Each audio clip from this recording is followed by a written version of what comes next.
السلام علیکم ورحمۃ اللہ وبرکاتہ۔ مجھے امید ہے کہ آپ لوگ خیریت سے ہوں گے۔ جلوس نکالنے والے یہ 4 کام ہرگز نہ کریں۔ ایسے 4 کام کون سے ہیں جو جلوس نکالنے والوں کو ہرگز نہیں کرنے چاہیے؟ آئیے جانتے ہیں مفتی اے.ایم. قاسمی صاحب سے 4 کام کون سے ہیں جو جلوس نکالنے والوں کو بالکل نہیں کرنے چاہیے۔ آئیے سنتے ہیں۔ السلام علیکم ورحمۃ اللہ وبرکاتہ۔ میں ایک بات اپنے تمام مسلمان بھائیوں سے یہ کہنا چاہتا ہوں کہ دیکھو، اللہ کے نبی صلی اللہ علیہ وسلم سے ہم سب محبت رکھتے ہیں، لیکن کون سی محبت رسول اللہ صلی اللہ علیہ وسلم کو پسند ہے؟ کون سی محبت رسول اللہ صلی اللہ علیہ وسلم سے ہماری اللہ کو پسند ہے؟ یہ سمجھنا بڑا ضروری ہے۔ آئیے جانتے ہیں وہ کون سی محبت ہے جو اللہ کو پسند ہے۔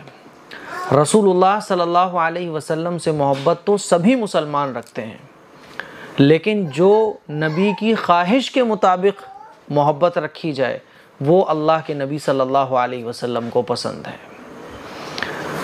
اور نبی سے محبت اپنی خواہش کے مطابق کی جائے یہ رسول اللہ صلی اللہ علیہ وسلم کے نزدیک قابل قبول نہیں ہے۔ سنت اور بدعت کا فرق بھی یہی ہے کہ حضور سے محبت اگر حضور کی خواہش کے مطابق ہو تو یہ سنت ہے، اور حضور سے محبت اگر اپنی خواہش کے مطابق ہو تو یہ بدعت ہے۔ میرے عزیز بھائیوں، 12 ربیع الاول کو ہم لوگ بہت سارے کام کرتے ہیں، اور جتنے بھی کام ہم لوگ کرتے ہیں نبی کی محبت میں کرتے ہیں، یقیناً نبی کی محبت میں کرتے ہیں۔ جتنے بھی لوگ جلوس نکالتے ہیں، جھنڈے لگاتے ہیں، یقیناً رسول اللہ صلی اللہ علیہ وسلم کی محبت میں یہ سارے کام ہوتے ہیں۔ اب ہمیں غور یہ کرنا ہے کہ نبی سے جو ہماری محبت ہم لوگ کر رہے ہیں نا، نبی سے محبت، یہ نبی سے محبت کیا نبی کی خواہش کے مطابق ہے یا اپنی خواہش کے مطابق ہے؟ اس کو سمجھنا بھی بڑا آسان ہے۔ آپ جلوس میں شامل ہونے جا رہے ہیں، رسول اللہ صلی اللہ علیہ وسلم کا ارشاد ہے کہ راستے میں تکلیف دینے والی چیزوں کو ہٹا دو، راستوں کو بند نہ کرو۔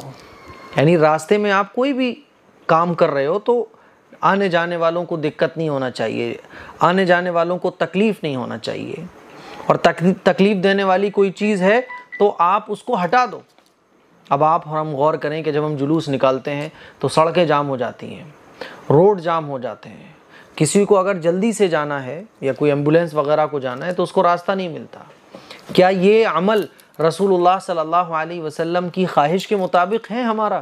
ہم حضور کی محبت میں جلوس تو نکال رہے ہیں، لیکن یہ جلوس نکالنا کیا رسول اللہ صلی اللہ علیہ وسلم کی خواہش کے مطابق ہے یا ہماری خواہش کے مطابق ہے؟ سڑکیں اگر جام ہو رہی ہیں تو یہ حضور کی خواہش کے مطابق نہیں ہے، بلکہ سڑکوں کو آپ کلیئر رکھو، اس طرح سے جلوس نکالو کہ سڑکیں آپ کی جام نہیں ہونا چاہیے۔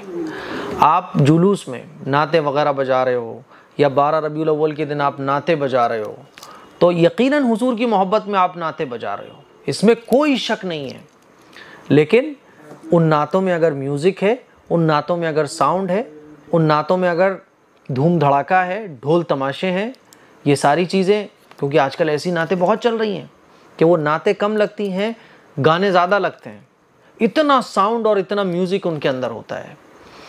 اگر اس طرح کی آپ نعتیں بجا رہے ہو، آپ کو تو بہت اچھی لگ رہی ہیں، لیکن ہمیں یہ دیکھنا ہے کہ یہ جو ہم نبی کی محبت میں نعتیں بجا رہے ہیں کیا یہ نبی کی خواہش کے مطابق ہے؟ کیا یہ نبی کی چاہت کے مطابق ہے؟ کیا نبی نے اس چیز کو پسند کیا ہے؟ تو ہمیں پتہ چلے گا میوزک، ڈھول، تماشے اور یہ گانے بجانے کے جتنے بھی آلات ہیں، ساؤنڈ جس کو کہا جاتا ہے، اس کو اللہ کے نبی نے پسند نہیں کیا۔ اسی لیے آپ نعتیں اگر بجا رہے ہو تو آپ کی نعتیں وہ ہونا چاہیے جس میں میوزک نہ ہو، جس میں ساؤنڈ نہ ہو، جس میں ڈھول تماشے نہ ہو۔ نعتیں وہ بجاؤ جو رسول اللہ صلی اللہ علیہ وسلم پسند فرماتے تھے۔ ہمیں کیا پسند آ رہا ہے ہمیں یہ نہیں دیکھنا، ہمیں یہ دیکھنا ہے کہ حضور کیا پسند کرتے تھے۔ یہی فرق ہے سنت اور بدعت کا۔ میرے عزیز بھائیوں، جلوس میں آپ نکل رہے ہو، یقیناً حضور کی محبت میں آپ جلوس میں نکل رہے ہو، جلوس میں شامل ہو رہے ہو، لیکن جب آپ جلوس میں نکلے تو آپ کو نمازوں کا پتہ نہیں، ظہر کی نماز غائب کر دی آپ نے، عصر کی نماز غائب کر دی، آپ نعت کے ساؤنڈ، بڑی بڑی الماریاں اور بڑا بڑا ساؤنڈ میوزک لگا کے بیٹھے ہو، مغرب کی نماز نکل رہی ہے، عشاء کی نکل رہی ہے، نماز کی آپ کو کوئی پرواہ نہیں ہے۔ تو آپ محبت تو کر رہے ہو، لیکن یہ محبت اللہ اور اللہ کے نزدیک اللہ اور اللہ کے رسول کے نزدیک قابل قبول نہیں ہے، کیونکہ یہ محبت آپ کی چاہت کے مطابق ہو رہی ہے، رسول اللہ صلی اللہ علیہ وسلم کی چاہت کے مطابق نہیں ہو رہی ہے۔ دین نام کس کا ہے؟ دین نام اس کا نہیں ہے کہ ہم کیا چاہتے ہیں، ہم کیا سوچ رہے ہیں، ہمارا من کیا کر رہا ہے، بلکہ دین نام اس کا ہے کہ اللہ اور اللہ کے رسول کے مطابق ہمارا عمل ہو۔ دین اسی کا نام ہے۔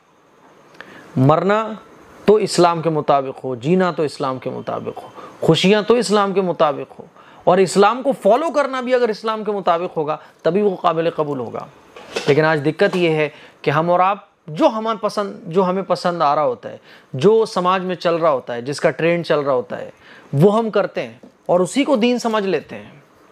تو میرے عزیز بھائیوں، نمازیں اگر چھوٹ رہی ہیں آپ کے جلوس میں جانے سے تو یقیناً آپ حضور کی محبت میں جلوس نکال رہے ہو، لیکن حضور کی محبت آپ اپنی خواہش کے مطابق کر رہے ہو نا، اپنے طریقے کے مطابق کر رہے ہو۔ نماز آپ کی نہیں چھوٹنا چاہیے۔ تو یہ 4 کام کا بڑا ہمیں خیال رکھنا ہے۔ نمبر 1، جلوس آپ نکال رہے ہو تو سڑکیں جام نہیں ہونا چاہیے۔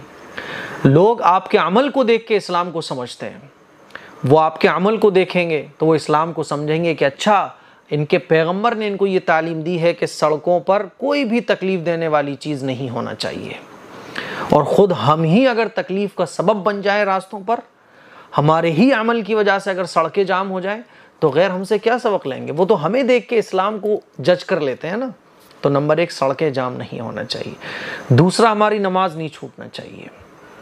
نمبر 3، ہم نعتیں اگر بجا رہے ہیں، اگر ہم نعتیں بجا رہے ہیں حضور کی محبت میں تو اس میں میوزک والی نعتیں نہیں ہونا چاہیے۔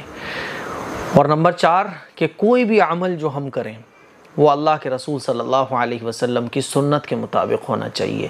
جھنڈے آپ لگا رہے ہیں گھروں پر تو یہ جھنڈے آپ نے 12 ربیع الاول کو لگائے، یقیناً حضور کی محبت میں آپ نے یہ جھنڈے لگائے، لیکن آپ یہ دیکھو کہ یہ 4-6 دن کے بعد، 1 ہفتے کے بعد جب یہ جھنڈے گرتے ہیں تو یہ کوڑے میں گرے ہوئے ملتے ہیں۔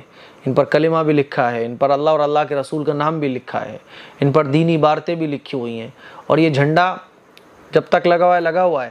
میں نے کئی لوگوں کے گھروں میں اور کئی لوگوں کو دیکھا ہے جنہوں نے جھنڈے لگائے، 8-10 دن کے بعد، 4-6 دن کے بعد وہ جھنڈا یوں لٹکا ہوا ہے، وہ ایسے زمین پہ گرا ہوا ہے، اس کی بے حرمتی ہو رہی ہے۔ تو میرے عزیز بھائیوں، سنت اور بدعت میں اور اپنے عمل میں آپ فرق کرنا سیکھیے کہ آپ جو کام کر رہے ہو کیا وہ اللہ اور اللہ کے رسول کو پسند آنے والا کام ہے، اور اس کو پتہ کرنا بڑا آسان ہے کہ آپ کا عمل، یقیناً جتنے بھی دینی کام ہم لوگ کرتے ہیں حضور کی محبت میں کرتے ہیں، لیکن حضور کی محبت میں اگر ہم وہ کام کرنا شروع کر دیں جو حضور نے پسند نہیں فرمائے تو پھر وہ محبت نہیں ہے، بلکہ وہ ہمیں جہنم میں لے جانے والا عمل بن جاتا ہے جس کو بدعت کہا جاتا ہے۔ اور حضور سے محبت اگر حضور ہی کے طریقے پر ہو رہی ہے، جیسے کہ میں نے ابھی سب چیزیں آپ لوگوں کے سامنے کلیئر کی ہیں، تو پھر یہ عمل ہمارا جنت میں لے جانا والا بن جاتا ہے۔ اس کلپ کو شیئر کریں، دوسروں تک پہنچائیں۔ السلام علیکم ورحمۃ اللہ وبرکاتہ۔ ماشاءاللہ مفتی صاحب نے بہت ہی اچھے سے بتایا کہ جلوس نکالنے والے یہ 4 کام ہرگز نہ کریں، ان 4 کاموں کا خاص خیال رکھیں۔ مجھے امید ہے کہ آپ کو یہ کلپ پسند آئی ہوگی۔ اس کلپ کو شیئر کریے گا، دوسروں تک پہنچائیے گا۔ السلام علیکم ورحمۃ اللہ۔